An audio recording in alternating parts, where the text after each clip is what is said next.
सभी साथियों को मेरा नमस्कार। स्वागत है आप सभी का आज एक नए जनसत्ता विश्लेषण में। आज हम बात करने वाले हैं 5 फरवरी के जनसत्ता विश्लेषण का। चलिए शुरू करते हैं बिना किसी देरी के और देखते हैं राष्ट्रीय और अंतर्राष्ट्रीय खबरें कौन सी रहेंगी हमारे लिए महत्वपूर्ण।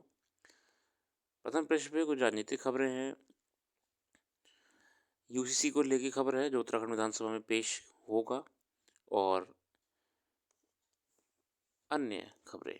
हम सीधे अपने एडिटोरियल्स पर जाते हैं बिना किसी समय को गवाए। हमारे सामने पहला आर्टिकल आता है, रूठी कुदरत और टूटती उम्मीद। इस आर्टिकल में हम देख रहे हैं कि पिछले वर्ष जब यूरोप के ज़्यादातर हिस्सों में सर्दियां बिना बर्फ़ के गुजर रही थीं तो लगा कि बेलगाम कार्बन उत्सर्जन करने और जीवाश्म ईंधन के बेइंतहा इस्तेमाल से जलवायु परिवर्तन की समस्या पैदा करने वाले विकसित देश अपने कर्मों का नतीजा देख रहे हैं। बर्फ़ नहीं पड़ी तो यूरोप के बहुतरे पर्यटन स्थल वीरान हो गए, ग्लेशियर पिघलने लगे और नदियाँ का जल स्तर कम होने लगा। मगर हमें एहसास नहीं था कि ऐसा ही कुछ एक वर्ष के अंदर अपने देश में भी देखने को मिलेगा। दिसंबर से लेकर जनवरी के आधे हिस्से तक हालात ऐसे बने कि क्या कश्मीर और क्या हिमाचल और क्या उत्तराखंड। बर्फबारी के मामले में इन सभी राज्यों के पर्वतीय इलाके तकरीबन सूखे ही रहे।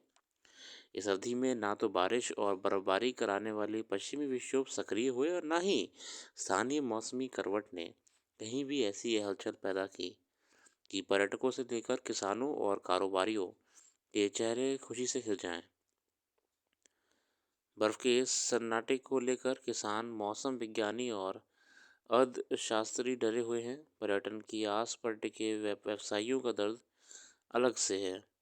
मौसम विज्ञानियों का आकलन कहता है कि दिसंबर से लेकर जनवरी के महीने में कश्मीर के गुलमर्ग, हिमाचल के शिमला मनाली और उत्तराखंड की जोशीमठ, औली आदि इलाकों में अमूमन 1.5 से 2 फुट तक बर्फ़ कई मरतबा गिरती है। मगर कड़ाके की सर्दी के बावजूद इन ज़्यादा जगहों पर इसके बार एक आध अपवाद को छोड़कर करीब 80% कम बारिश हुई।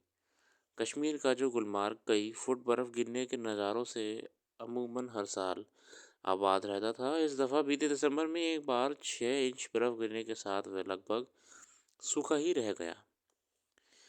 देखिए साथियों, हम जानते हैं कि कैसे पिछले कुछ समय से हम देख रहे हैं कि बर्फ़ लगभग ना के बराबर ही गिर रही थी। बहुत लंबे समय के बाद ही शिमला में पहली बर्फ़बारी हुई थी कुछ दिन पहले। तो इसको हम ग्लोबल वार्मिंग से लिंक करते हैं और देखते हैं कि जो नेचुरल साइकिल होती है वेदर की, क्लाइमेट की, वो डिस्टर्ब हो जाती है। पर्वतीय राज्यों के लिए बर्फ़ का एक पहलू एक पर्यटन से भी जोड़ता है। बर्फबारी ना होने से उत्तराखंड के मसूरी, नैनीताल की सड़कें पर्यटकों से गुलजार नहीं हो पाई, तो कश्मीर के गुलमार्ग, पहलगाम जैसे इलाकों में भी उम्मीद से काफ़ी कम पर्यटक पहुंच रहे हैं। यही नहीं, रोमांचक पर्यटन के रूप में लोकप्रिय स्नोकलिंग जैसे स्नो स्कीइंग है खेलों के लिए ज़रूरी बर्फ़ नहीं मिल पाने के कारण इनसे जुड़े आयोजनों पर भी संकट मंडराने लगा है। स्नो स्कीइंग होती है जो पर्वतीय ढलानों पे जो बर्फ़ होती है, वहाँ पे लोग स्कीइंग करते हैं ना, नीचे की तरफ जाते हैं। पैरों में लंबे लंबे,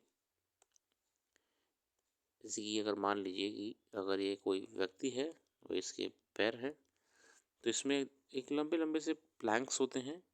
इन प्लैंक्स के माध्यम से वो पहाड़ की ढलान होती है, इसमें नीचे जाते हैं बर्फ़ में। स्नो स्कीइंग कहते हैं। ठीक है। तो यहाँ पे बेसिकली हम देख रहे हैं कि जलवायु परिवर्तन होने से कैसे हम इन चीज़ों से एक पूरी अर्थव्यवस्था खराब होने का असर देख रहे हैं। और ध्रुवों पर ग्लेशियर के पिघलने का खतरा कितना गंभीर है, इसका पता विज्ञान पत्रिका नेचर में प्रकाशित एक अध्ययन से चलता है।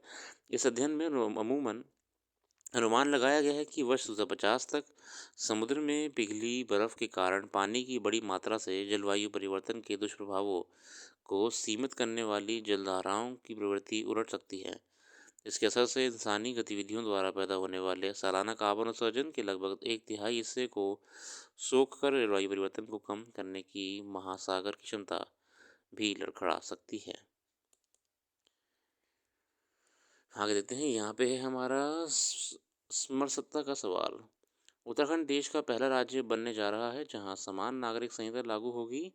इसकी मसौदे तैयार करने के लिए गठित समिति ने मुख्यमंत्री को अपनी रिपोर्ट सौंप दी है। प्रस्तावित कानून में आदिवासी समूहों को छोड़कर सभी नागरिकों के लिए विवाह, तलाक, संपत्ति का अधिकार, उत्तराधिकार आदि के समान नियम होंगे। इस मसौदे के समानता द्वारा समरसता लाने का दावा किया जा रहा है। समान नागरिक संहिता लागू करने का मुद्दा आज़ादी के बाद से उठता जा रहा है, मगर तमाम विचार विमर्शों के बाद भी इसका कोई अंतिम स्वरूप तय नहीं हो सका है।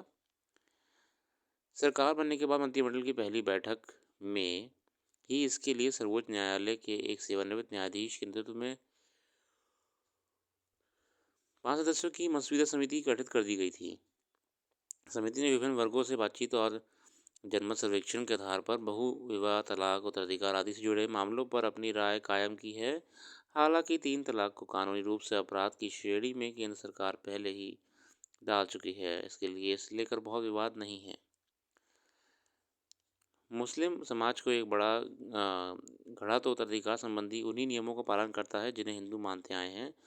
फिर मुस्लिम समाज अब पढ़ लिख कर विवाह और तलाक संबंधी पुरानी मान्यताओं के काफ़ी बाहर निकल चुका है।